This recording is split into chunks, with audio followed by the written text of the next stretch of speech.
You're giving me a million reasons to let you go. You're giving me a million reasons to go to market in your face. You're giving me a million reasons. Give me a million reasons. Give me a million reasons. Give me a million reasons. When I go to market, I will always ask questions to the go to market community in Slack. That Pavilion hosts, oh yeah, Pavilion hosts a community. Pavilion hosts a community. What do I have to say? I like to go to market. That's Lady Gaga. Welcome Oh, to Topline Hotline, my friends. I tried so hard in my editorial to write "in your face" somehow as a tribute to you, and it just didn't fit. But I'm gonna find it in the next I two. want I want Sam to incorporate your acronym CSM PMF into one of his songs. Come on, Sam, help You're me make this stupid. tag. What's Topline Hotline? We've got questions from the go-to-market community. AJ Bruno, CEO of QuotaPath, Asad Zaman, CEO of Sales Talent Agency, and me, Sam Jacobs, CEO of Pavilion. Okay, so we have a really interesting question from our community. So the question is around references. I'm in the process of hiring a leader for my go-to-market team, and I am trying to figure out what type of due diligence to do to validate if what I think of this person is true or not. I like this person, but I need to do more due diligence. How should I do references? Especially, should I trust references if a person has not provided a direct manager as a reference? Secondly, what about back channels? Should you do them? How should you do them? How much should you trust them? That's the question. AJ. Ooh, I do back channels. I am very pro on back channeling. I think it's really important, especially today, to hire the right people. And if someone doesn't provide like 3 references, a direct report, a peer, and someone that managed them, that's a flag. And it doesn't matter what role. Of executive, it's actually even, I've done up to like 15 back channels. At some point, it becomes a challenge. The question I have, and I want to hear from you two, is let's say everything is green and you have like the references they provided are green and you do a back channel. On the first back channel, you hit a bunch of flags. And that's the thing that is like, oh, okay, do I just end it, or do we end it? Or do I go even deeper and have like 3 other conversations and expand it?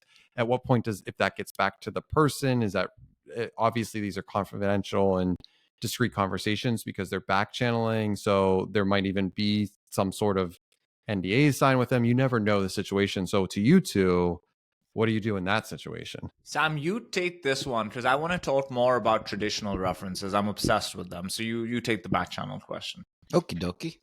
I think if you, first of all, if you haven't hit CSM PMF, you got to go back to the drawing board. Because what are you doing? First, you got to get the CS, but then the M, but then also the PMF. Otherwise, just get out of here. I think if you've done a bunch of positive references and you do one back channel that's bad, you got to do 1 or 2 more back channel references. I don't think you can end the process off of one bad back channel reference, but you definitely can't give a green light. Yeah. So I think you need to keep triangulating.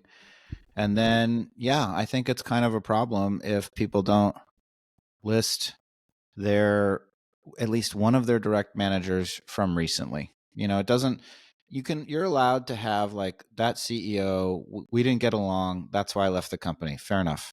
But like then the previous CEO, like, or the 2 CEOs ago, like there has to be somewhere, someone in the background that was in a senior position that you reported to that can support you. That's what I think. Sam? Well, we've all seen the like LinkedIn scrubbed where people get rid of their roles, which I think is also fascinating that people do that. Is it just like they didn't exist all the time? Yeah, I think that's okay. I don't think that's the end of the world. People make mistakes, 3, 4, 5 month mistakes. The other thing I would say, by the way, just from recent stuff, recent encounters, the people that skip your interview process because they are shepherded through based on one person have had really bad experiences. Horrible. This is the worst thing you can do. I think a lot of people don't realize that when you're hiring, you're not comparing candidates. You're hiring against a scorecard. You're assessing and scoring them in a systematic, scientific manner, coordinated amongst people as to who's looking into what at what stage. And so you're comparing it against a scorecard.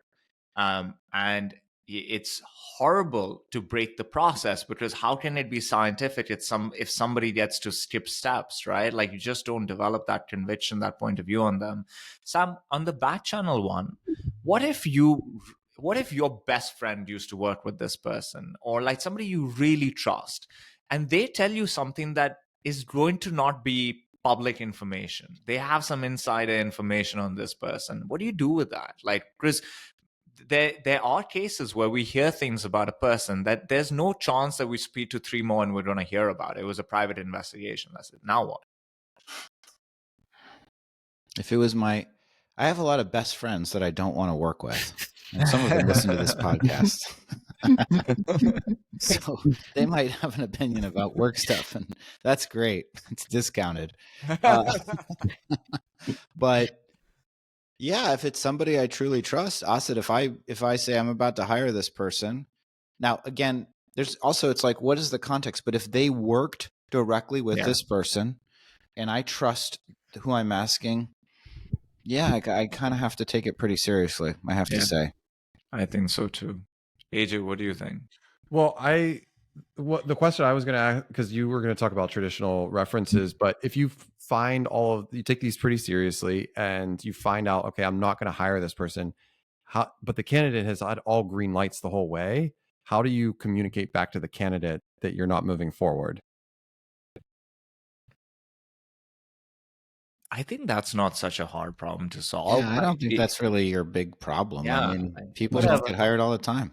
Yeah. Well, I know, but you just like play it like, hey, we're not moving forward. Sorry, it's not. Yeah, You're not. I don't think you can say, hey, in your back channel, we got some really secret information about you. Like, listen, if you learned something in confidence, that could be traced back to certain people. Like, they gave you this edge, basically, right? Like, that's what edge is. Like, you have this information that is hard to get and uniquely yours, to make a good decision off of. I don't think you can use that, and you just have to manufacture a path out of the situation. I agree with you. I just for the empathy part of me is just like, I want to give people feedback and just like give them insight to the situation, but you can't do it. This person I think one thing, they were investigated. You know, I gotta say, if you're a candidate and this happened to you, well, what do you do if you're the candidate and this happens to you? Let's say you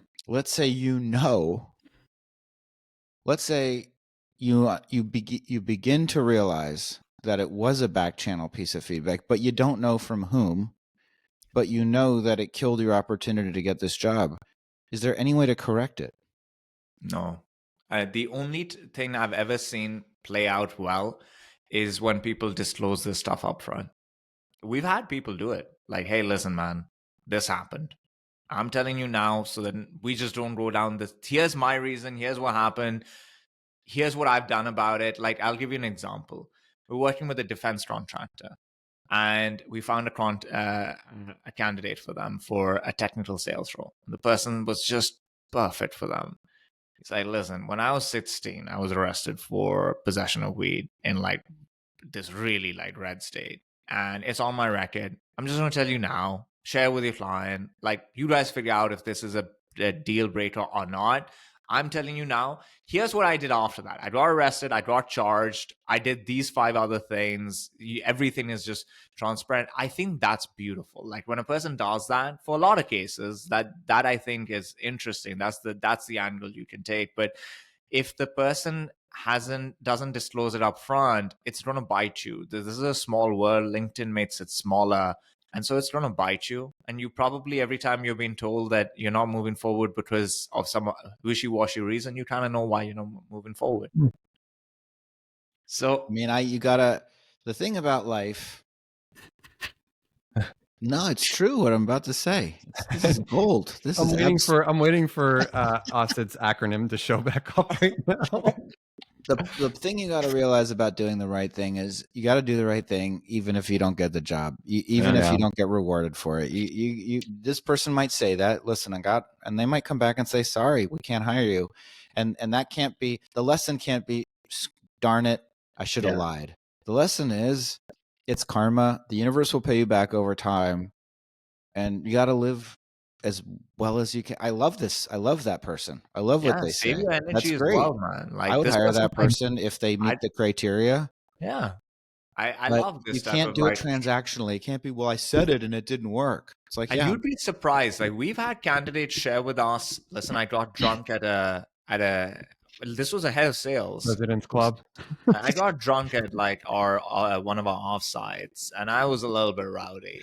I got caught peeing in like the bushes, and they fired me. And so I'm not going to have any references from my last role. And my last role was 6 years, and so it's your references are going to be from way before that. And so I think there are a lot of people that transparently deal with this stuff. Okay, let me click in on references a little bit. I think two things that are underappreciated in the hiring process is the design of the case study. Everyone should have a forensic component at the end of a recruitment process, especially when hiring go-to-market professionals who have all the natural characteristics to interview well, and the bad ones interview even better because they have more practice and all the right characteristics. So you need more than just the talk focused interviews. You need something forensic. Case studies are brilliant, but designing them is super important and takes a lot of work, and people don't spend nearly enough time in designing a case study to test against the components of the scorecard that they're going to find hardest to qualify through conversation. Number one. The second is references. They are outsourced to HR. Sometimes we as a third party get asked to do them. No, this is a hiring manager's job. If you're hiring somebody, do the work. And there are some challenges with references. Nobody provides a reference that they know is going to give them a bad reference. So you need to know that going into this. Second challenge, you don't know if the person you're asking about this individual is any good at their job or not.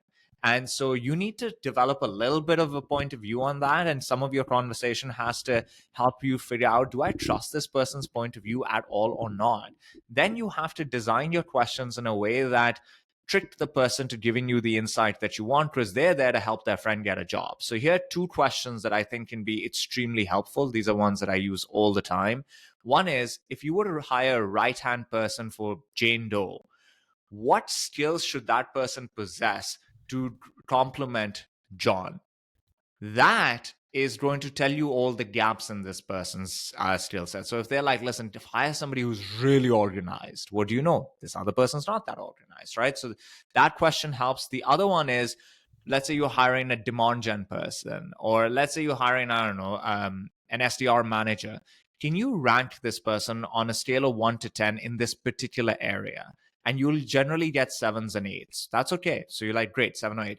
What does this person have to do to become a 10 in this? And then you get all the gaps that they have, all the areas of development. Those are the styles of questions that you have to design. And I have been a reference for many executives, and I have done reference roles with the top agencies and the top employers. Nobody does this well. I'm usually at the end of the call giving them advice on how to have done it better.